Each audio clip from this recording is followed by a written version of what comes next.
नमस्कार, आप देख रहे हैं आपका अपना चैनल भिवानी हलचल खबरों के संग में मैं हूं मनोज कुमार। आइए डालते हैं नजरें आज के समाचारों पर। छोटी काशी कही जाने वाली भिवानी नगरी को सुंदर बनाने का जिम्मा प्रशासन ने लिया है सामाजिक संस्थाओं और संगठनों के सहयोग से करने का। सीटीएम हरबीर सिंह ने एक विशेष बैठक में इन संस्थाओं के प्रतिनिधियों को संबोधित करते हुए पूरी योजना पर चर्चा की और सहयोग न करने वाले कर्मचारियों के विरुद्ध कार्यवाही करने की बात भी कही। भिवानी, जिसे छोटी काशी भी कहा जाता है, अब साफ और सुंदर दिखाई देगी। इसके लिए प्रशासन ने अपनी कमर कस ली है। प्रशासन ने लोगों को सफाई अभियान में जुड़ने के लिए आज आमंत्रित किया। सीटीएम हरबीर सिंह ने आज एक बैठक बुलाई। बैठक में विभिन्न सामाजिक धार्मिक संगठन के लोगों को बुलाया गया। संगठन के लोगों से जानकारी हासिल की गई वे किस तरह से सफाई में साथ देंगे। सीटीएम ने सारे शहर की सफाई व्यवस्था का जायजा लिया और संगठन के सदस्यों को बताया कि वो किस तरह से प्रशासन की मदद कर सकते हैं। उन्होंने बताया कि संगठन के सदस्य सुबह सुबह देखेंगे कि कहां कहां गंदगी लोग डाल रहे हैं और उन्हें समझाया जाएगा ताकि वे लोग दोबारा वहां गंदगी ना डालें। इससे शहर न केवल साफ और सुंदर होगा बल्कि अगर कोई पैदल भी चलना चाहे तो पैदल भी चल सकेगा। उन्होंने बताया कि संगठन के सदस्य सीधा नगर परिषद के अधिकारियों से संपर्क कर सकेंगे। उसके बाद भी कार्रवाई नहीं होगी तो कार्रवाई संबंधित कर्मचारी के खिलाफ होगी। जो पहल है इसका उद्देश्य यही है कि जो भिवानी हमारा छोटी काशी कहा जाता है उसको सिर्फ छोटी काशी कागजों में ही नहीं, उसकी सफाई व्यवस्था ऐसी हो कि देखने में लगे कि यह शहर है जो सही में स्वच्छ है। तो उसके लिए इस इनिशिएटिव को एक सक्सेस देने के लिए हमने कम्युनिटी इंगेजमेंट का फैसला किया है। जो लोग हैं वो जागरूक बने, जो जहाँ पर वॉलंटियर्स हैं वो आगे आएँ और सफाई में सहयोग करें, लोगों के साथ तालमेल करें। इसी के लिए हमने स्वच्छता सैनिक की ये पहल शुरू की है। इसके लिए पहले चरण में हमने सर्कुलर रोड का क्षेत्र चुना है, जिसमें विभिन्न एनजीओज़ के ऑर्गेनाइजेशंस को इन्वॉल्व करके हमने अलग अलग एरियाज़ उनको उनकी पसंद से चुनने के लिए कहा है कि आप उसमें सफाई व्यवस्था का आप जिम्मेवारी लें और लोगों को समझाएं। यहाँ से जो भी हमारी लर्निंग्स रहेंगी इसको हम फेज़ 2 में एक्सपेंड करेंगे और पूरे शहर को इसमें कवर करेंगे। देखिए, जो अनडेजिग्नेटेड प्लेसेस थे कि जहाँ पर चिन्हित नहीं किया गया लेकिन लोग फिर भी वहाँ पर कूड़ा डाल देते हैं, तो उसको बचाने के लिए, उसको ख़त्म करने के लिए हमने ये किया था, ये पहल की थी कि उन स्थानों से कूड़ा हटवाकर वहाँ पर सिटिंग अरेंजमेंट के लिए हम बेंच लगवाए जाएँ ताकि वहाँ पर लोग कूड़ा ना डालें। लेकिन जैसा कि आपने वैसे खबरों में भी सुनने आया है कि लोगों की सोच न बदलने की वजह से वहीं पर लोग अपने कूड़े का निस्तारण कर रहे हैं, जिस कारण यह समस्या फिर से आ गई है। तो उसके लिए भी यह स्वच्छता सैनिक की जो पहल है वह कारगर साबित होगी कि लोगों को जागरूक करने के लिए, एक सफाई के प्रति उनका रवैया सकारात्मक करने के लिए और ये जो स्वच्छ भिवानी का एक जो सपना है उसको सच करने के लिए माननीय उपायुक्त महोदय ने जो हमारा विजन दिया है स्वच्छ भिवानी हरित भिवानी, उसके तहत अधिकारियों की भी इसमें ड्यूटी लगाई जाएगी और स्वयं उपायुक्त महोदय भी जो संडे हैं या कोई किसी भी वीकडे पर संडे पर रूटीन या और उसके अलावा औचक निरीक्षण भी किया जाएगा कि फील्ड में जो परेशानियां आ रही हैं या सभी अधिकारी जो स्वच्छता से संबंधित वो अपना सही काम कर रहे हैं नहीं, इसके लिए अधिकारियों को भी फील्ड में उतरना होगा और जो जनमानस को हम जो इसमें इन्वॉल्व कर रहे हैं कम्युनिटी, उनका भी इसमें सहयोग रहेगा। प्रशासन का बहुत अच्छा ये फैसला है। उन्होंने सफाई अभियान के ऊपर देख रेख के ऊपर हमें दिया है। हम लोग का एरिया जैसे जब मैंने लिया दादरी गेट से लेकर हनुमान गेट तक का, तो हम लोग दुकानों पे जाके उनको जागरूक करेंगे, भाई आप डस्टबिन रखो, क्या आपकी डस्टबिन भर जाती है हमें बताओ, हम उठवा देंगे। जहाँ तक तो हम लोग पहले तो शुरुआत यही करेंगे। दूसरी हमारी शुरुआत ये रहेगी, जो डस्टबिन है वहाँ बड़ी डस्टबिन है जिनका कचरा ऊपर तक ओवरफ्लो हो जाता है, तो हमें ये देखना है कि भाई वो ओवरफ्लो होने के बाद वो उठ रही है या नहीं उठ रही। ज़्यादातर तो वो कचरा वहाँ फैल जाता है वहीं बैठा बैठे, तो हमें एक तो वो उठवाना है, दूसरा दुकानों पर जाके हमें जागरूक करना है कि आप लोग डस्टबिन में डालो, डस्टबिन हम उठवाएंगे। और ये इससे हो सकता है बहुत अच्छा रिजल्ट भी आए। कोशिश तो हमारी यही रहेगी कि हम मतलब कि सफाई अभियान से जुड़े और हम ये काम करेंगे जरूर से ये जो है सक्सेस हो पाएगा। और यहाँ पर डीसी ऑफिस में डीसी साहब ने यहाँ मीटिंग ली है और सफाई अभियान के उपलक्ष्य में, और हमें मेरे को 13 सेक्टर से लेके और देवनगर तक का एरिया दिया गया। वहाँ पे भाई सफाई अभियान चलाना है और हर दुकानदार के पास डेली 10 या 20 दुकानदार के पास जाओ, उनका डस्टबिन रखवाओ और उनका खाली करवाओ। और हर एक मोड़ पे 13 सेक्टर मोड़ पर देवनगर चौक पे सब जगह एक एक डस्टबिन रखवाने का काम करेंगे और उसको समय से खाली करवाएंगे।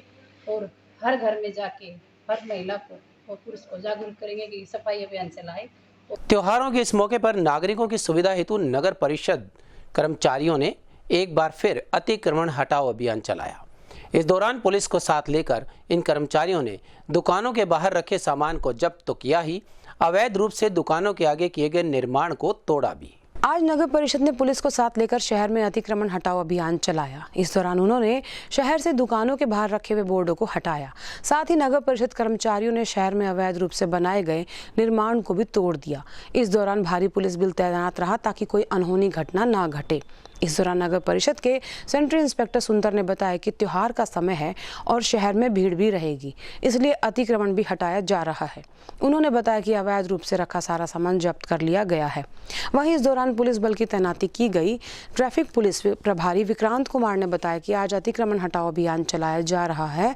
उन्होंने बताया कि शांति व्यवस्था बनाए रखने के लिए पुलिस को साथ लिया गया था। देखिए, लोगों को भयभीत होने की जरूरत नहीं, जो गलत करेगा वो उसी के साथ ही हो रहा है। ऐसा अतिक्रमण जो करेगा गलत तरीके से उसके खिलाफ ही कार्रवाई की जा रही है। और ये हमने शुरू की थी हांसी गेट से लेके घंटाघर और फिर सराय चौपटा होते हुए जानबूझ चौक की तरफ जा रहे हैं। तो जो भी एक्स्ट्रा सामान दुकान से बाहर रखा है उसको हटाया जा रहा है। प्रशासन के स्पेशल आदेश है, जो दिवाली का त्योहार है इसको लेकर शहर के अंदर ज़्यादा भीड़ भाड़ रहती है। इसको आज हमने घंटाघर से किया है स्टार्ट, अस्सी गेट होते हुए वापस घंटाघर और उसके बाद में अपना पूरा किरोड़ी मंदिर के आगे आते हुए और यह अपना दादरी गेट तक जाएंगे। स्थानीय लघु सचिवालय स्थित सरल केंद्र के सभागार में अतिरिक्त उपायुक्त श्री राहुल नरवाल ने अग्रणी बैंकों द्वारा आयोजित क्रेडिट आउटरीच बैठक में भाग लिया और कहा कि जरूरतमंद व्यक्तियों तक ऋण योजनाओं का लाभ अवश्य पहुंचना चाहिए। उन्होंने बताया कि केंद्र व प्रदेश सरकार की अनेक योजनाएं बैंकों के माध्यम से क्रियान्वित की जा रही हैं। अतिरिक्त उपायुक्त राहुल नरवाल ने कहा कि केंद्र और प्रदेश सरकार की अनेक योजनाएं बैंकों के माध्यम से क्रियान्वित की जाती हैं। इन ऋण योजनाओं का लाभ जरूरतमंद व्यक्तियों को मिलना चाहिए, तभी योजना सार्थक होती है। बैंक अधिकारी हर संभव नागरिकों की मदद करें ताकि जरूरतमंदों को ऋण सहायता समय पर मुहैया कराई जाए, जिससे वे अपने जीवन बसर के लिए कोई व्यवसाय कर सके। अतिरिक्त उपायुक्त श्री राहुल नरवाल बुधवार को स्थानीय लघु सचिवालय स्थित सरल केंद्र के सभागार में जिला अग्रणी बैंक द्वारा आयोजित क्रेडिट आउटरीच कार्यक्रम को संबोधित कर रहे थे। उन्होंने कहा कि जहां से हम ऋण लेते हैं उसको वापस भी देना होता है। उन्होंने कार्यक्रम में मौजूद लाभार्थियों से कहा कि वे ऋण सहायता लेने के बाद उसको समय पर अदा भी करें। श्री नरवाल ने बैंक अधिकारियों को निर्देश दिए कि वे सरकार की ऋण योजनाओं के बारे में लोगों को जानकारी दें ताकि जरूरतमंद व्यक्ति ऋण योजनाओं का लाभ उठा सकें। साथ ही उन्होंने कहा कि लोगों को प्रधानमंत्री सुरक्षा बीमा योजना, जीवन ज्योति बीमा योजना, अटल पेंशन योजना, मुद्रा स्वनिधि के बारे में भी जागरूक करें। उन्होंने कहा कि आउटरीच कार्यक्रम का मतलब जरूरतमंद लोगों के घर जाकर उनकी मदद करना है। आज credit outreach programme government of India के द्वारा चलाया गया है। इसमें सभी बैंक्स एक ही छत के नीचे है। यहाँ पे जितने भी ग्राहक है वो सभी बैंक्स की सुविधाओं का लाभ ले सकते हैं, चाहे वो पीएम स्वनिधि हो या जीवन ज्योति बीमा योजना हो, अटल पेंशन योजना हो। तो क्रेडिट आउटरीच प्रोग्राम का मतलब है बैंक आपके द्वारा। गवर्नमेंट ऑफ इंडिया की इंस्ट्रक्शन के द्वारा हर जिले में क्रेडिट आउटरीच प्रोग्राम 15 अक्टूबर से 31 दिसंबर के बीच में मनाया जा रहा है। आज 23 अक्टूबर को हमारे जिले ने ये प्रोग्राम बनाया है। इसका मुख्य उद्देश्य ये है कि जो भी भारत सरकार की स्कीम्स हैं, जैसे फाइनेंशियल इंक्लूजन की है, जिसमें आपके प्राइम मिनिस्टर सुरक्षा बीमा योजना, जीवन ज्योति बीमा योजना, स्वनिधि, मुद्रा लोन्स, तो इन सब के तहत आज लोन दिए जा रहे हैं। हमने सभी बैंक्स को यहाँ बुला दिया और इसका पर्पज़ ये है कि जो कस्टमर्स आए हैं उन्हें बैंक में ना जाना पड़े, यहीं पे उनका डॉक्यूमेंटेशन हो जाए और उनको लोन की सुविधा उपलब्ध हो जाए। सर, आज क्रेडिट आउटरीच प्रोग्राम के तहत बैंक ऑफ बड़ौदा ने कार्यक्रम में शामिल हुए और आज 12 लोन क्रेडिट आउटरीच प्रोग्राम के तहत पीएम स्वनिधि के हमने स्वीकृत किए हैं और 2 हाउसिंग लोन, 1 कार लोन आज स्वीकृत की है। टोटल आज हमारी अमाउंट हुई है 30 lakh. General manager Sarva Haryana Gramin Bank, मेरे साथ में R K Bhukkal ji, regional manager Bhiwani Sarva Haryana Gramin Bank. Outreach programme जो ईआरबी ने स्पॉन्सर किया है अपने गवर्नमेंट की स्कीम के तहत, एक ही छत के नीचे, एक ही फ्लोर के नीचे सभी बैंकों का स्टॉल्स लगे हैं। सभी के बैंक जो है अपना ऋण वितरण कर रहे हैं, लोगों को लोगों की भागीदारी, लोगों को एक ही छत के नीचे सारे बैंकों की सुविधा प्राप्त हो, इसलिए प्रोग्राम रखा गया, जिसमें अपने एडीसी साहब भी मौजूद थे और सर्व हरियाणा ग्रामीण बैंक ने भी ग्रामीण लोग बैंक ने कितना लोन दिया? आज हम कम से कम 15 बेनिफिशियरी को सैंक्शन लेटर दिए 15 बेनिफिशियरी को। और दूसरे अभी हमारे आज चल भी रहा है कार्यक्रम, और हमने लोगों को बताया है कि जो विभिन्न योजनाएं हैं सोशल सिक्योरिटी की, उसका लाभ लें। त्योहारों के इस अवसर पर शहर में फुटपाथ पर अपनी स्टॉल्स लगाकर सामान बेचने वालों को नगर परिषद द्वारा राहत दी गई है। इस बार उनसे तहबाजारी न लेने का फैसला कर कोरोना काल में आए संकट से उबरने में नगर परिषद ने इस ढंग से सैकड़ों लोगों की सहायता की है। हालांकि इस कदम से नगर परिषद को 25 से 30 लाख रुपए का नुकसान भी उठाना पड़ेगा। त्योहारी सीजन में बाजारों में स्टॉल लगाने वालों के लिए राहत की खबर सामने आई। कोरोना के कारण आर्थिक संकट के चलते इस बार इन स्टॉल लगाने वालों से नगर परिषद तय बाजारी फीस नहीं वसूलेगी। वहीं साथ ही उन्होंने स्टॉल लगाने वालों को अपनी हदों में ही सामान बिक्री के निर्देश भी दिए। आपको बता दें कि स्टॉल लगाने वालों से पहले नगर परिषद 200 से 500 रुपए के हिसाब से तय बाजारी राशि वसूल करती थी, जिससे नगर परिषद को 25 से 30 लाख की इनकम होती थी। लेकिन इस बार नगर परिषद ने ये बोझ स्टॉल लगाने वालों के ऊपर से कम कर दिया है। दीपावली के पर्व अवसर पर नगर परिषद द्वारा जो तय बाजारी पहले होती थी, अब 2 दिन के लिए उसको माफ़ किया गया है। किसी भी दुकानदार भाई को पीली पट्टी के अंदर कोई भी तय बाजारी नहीं होगी। अब की बार हमने नगर परिषद में यह निर्णय लिया है, तो सभी से प्रार्थना और अपील है मेरी कि पीली पट्टी के पास ही रहकर कोरोना नियमों को, गाइडलाइन को फॉलो करते हुए तय बाजारी माफ की जाए। 100 करोड़ लोगों को कोविड-19 से बचाने के लिए किए गए टीकाकरण में सामाजिक संस्थाओं का सहयोग अति सराहनीय रहा है। यह कहना था हनुमान जोड़ी धाम मंदिर के महंत महाराज चरणदास का। और अवसर था युवा जागृति एवं जन कल्याण मिशन ट्रस्ट, नेताजी सुभाष चंद्र बोस युवा जागृति समिति व विवेकानंद हाई स्कूल द्वारा आयोजित वैक्सीनेशन कैंप का।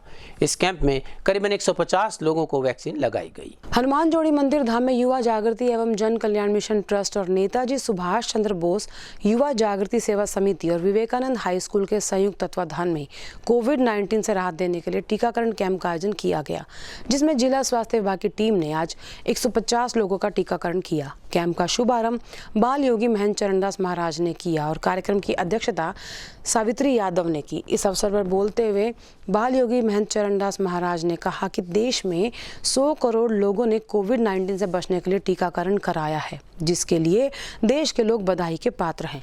उन्होंने बताया कि मंदिर परिसर में उनकी संस्थाओं द्वारा ये 15वां मेगा कैंप है, जिसके तहत हजारों लोगों को टीकाकरण किया जा चुका है। हमारे देश के लिए बहुत बड़ी उपलब्धि है और हनुमान जोड़ी धाम में ये 15वां कैंप है जो निःशुल्क लगा रहे हैं महाराज जी ने। ये 15वां कैंप लगवा के पूरी सलम एरिया में हनुमान ढाणे में जो कैंप लगा है, लोगों को बहुत फायदा हुआ है और अपने आप जागरूक होकर कुछ महाराज जी ने अपनी एडवर्टाइज भी करी है और घर घर के मैसेज भी भेजे हैं सबके लिए। कल जैसे मंगलवार था तो अपने यहाँ पे जोड़ी धाम में अपना ये आते हैं बालाजी के मंदिर में, कल सबको मैसेज दिया और ये आज भी देख लो अच्छी तरह बहुत मतलब ज़बरदस्त भीड़ है, लगवा रहे हैं टीके, बहुत उत्साह से लगवा रहे हैं। देश के 100 करोड़ लोग वैक्सीन लगवा चुके हैं और आज मेरी 2nd डोज थी।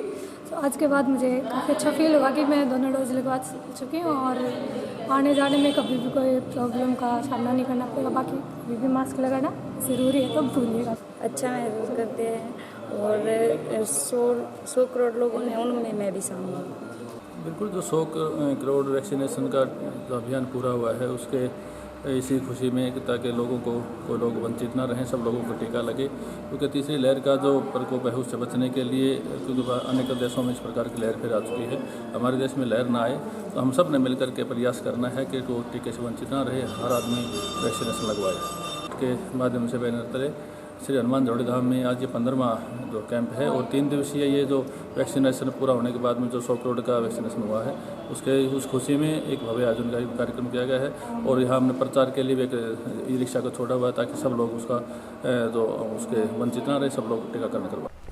राष्ट्रीय शिक्षा नीति 2020 में संस्कृत की प्रासंगिकता विषय पर स्थानीय शिक्षा बोर्ड परिसर में स्थित सर्वपल्ली राधाकृष्णन स्कूल के प्रांगण में शिक्षा बोर्ड, हरियाणा संस्कृत अकादमी पंचकुला व संस्कृत भारती हरियाणा के तत्वावधान में एक विशेष संगोष्ठी का आयोजन किया गया। कार्यक्रम में जहां CBLU के रजिस्ट्रार श्री जितेंद्र भारद्वाज ने मुख्य अतिथि के रूप में शिरकत की, तो अध्यक्षता बोर्ड अध्यक्ष डॉक्टर जगबीर सिंह द्वारा की गई। हरियाणा विद्यालय शिक्षा बोर्ड परिसर में सर्वपल्ली राधाकृष्णन स्कूल के प्रांगण में हरियाणा विद्यालय शिक्षा बोर्ड, हरियाणा संस्कृत अकेडमी पंचकुला, संस्कृत भारती हरियाणा के संयुक्त तत्वाधान में देश की आज़ादी के अमृत महोत्सव की श्रृंखला में राष्ट्रीय शिक्षा नीति 2020 में संस्कृत की प्रासंगिकता विषय पर संगोष्ठी का आयोजन किया गया। कार्यक्रम में मुख्य अतिथि श्री जितेंद्र भारद्वाज और कार्यक्रम की अध्यक्षता बोर्ड अध्यक्ष जगबीर सिंह ने की। स्वागताध्यक्ष के रूप में हरियाणा संस्कृत अकेडमी पंचकुला के निदेशक डॉक्टर दिनेश शास्त्री रहे। मुख्य अतिथि श्री जितेंद्र भारद्वाज ने इस अवसर पर बोलते हुए कहा कि देश की आज़ादी का अमृत महोत्सव के उपलक्ष्य में संस्कृत भाषा पर संगोष्ठी कार्यक्रम करवाने पर एक अनूठी पहल बताते हुए बोर्ड प्रशासन को हार्दिक बधाई भी दी। आज आज़ादी के अमृत महोत्सव के उपलक्ष्य में हरियाणा विद्यालय शिक्षा बोर्ड, संस्कृत अकादमी और संस्कृत भारती ने राष्ट्रीय शिक्षा नीति में संस्कृत की प्रासंगिकता विषय पर आज एक संगोष्ठी रखी है और इसमें हरियाणा विद्यालय शिक्षा बोर्ड के कर्मचारी, संस्कृत अकादमी के और हरियाणा भिवानी जिले के संस्कृत अध्यापक पूरे भिवानी जिले के यहाँ उपस्थित हैं। इसका जब वो कहते हैं कि बोलने वाला कंप्यूटर चालू करना है तो उसके लिए पूरी दुनिया में एक ही बात आई है कि संस्कृत ही उसके लिए कामयाब है। तो उस बोलने वाले कंप्यूटर के लिए संस्कृत भाषा एकमात्र भाषा है जिसमें दुनिया समझ सकेगी। तो इस कारण से आज हमने ये कार्यक्रम रखा है ताकि संस्कृत का उत्थान और विस्तार और प्रसार हो सके। संस्कृत का उत्थान तो बहुत पहले से चला आ रहा है, प्राचीन काल से। चिरनवीना संस्कृता ऐसा, जितनी पुरानी है उतनी नई है, किंतु समय काल को, परिस्थिति को देखते हुए फिजिक्स, बॉटनी, मेडिसिन, साइंस, इनमें समय संस्कृत का जो हम कहते हैं कि संस्कृत में सब कुछ निहित है, तो इसको समाज में ला करके देने का काम संस्कृत भारती कर रही है। वो पूरे देश में, अपितु विश्व में 24 देशों में काम है इसका। वो इस तरह से सभी संस्कृत प्रेमी संस्थाओं से मिल करके और इस तरह का काम करती है और इसलिए संस्कृत आगे बढ़ रही है और बढ़ेगी।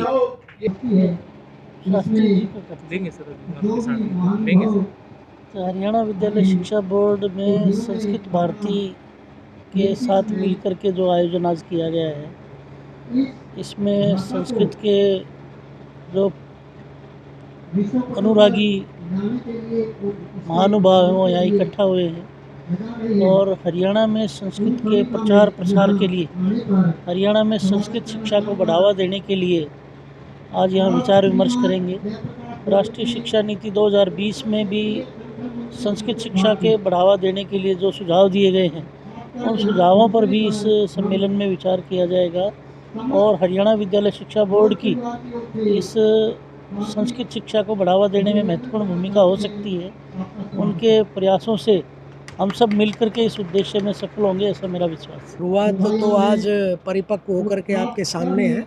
शुरुआत इसकी बहुत पहले से सभी संस्कृत के लोग कर चुके हैं और कुछ समय में देखेंगे कि बोर्ड ने भी बहुत ज़्यादा काम किया है संस्कृत पर, प्राग विशारद शास्त्री परीक्षाओं के बारे में, और शीघ्र ही ये सभी लोग मिलकर के और संस्कृत को लागू करने का प्रयास करेंगे, जिससे कि भारत की संस्कृति बची रहे।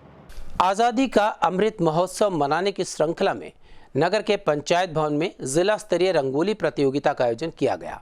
इस प्रतियोगिता में प्रत्येक ब्लॉक से विजेता महिलाओं ने भाग लिया और देशभक्ति, पर्यावरण और बेटी बचाओ बेटी पढ़ाओ जैसे विषयों पर शानदार रंगोलियां बनाई गई। आज़ादी के अमृत महोत्सव के उपलक्ष्य में महिला एवं बाल विकास विभाग द्वारा स्थानीय पंचायत भवन में रंगोली प्रतियोगिता आयोजित कराई गई।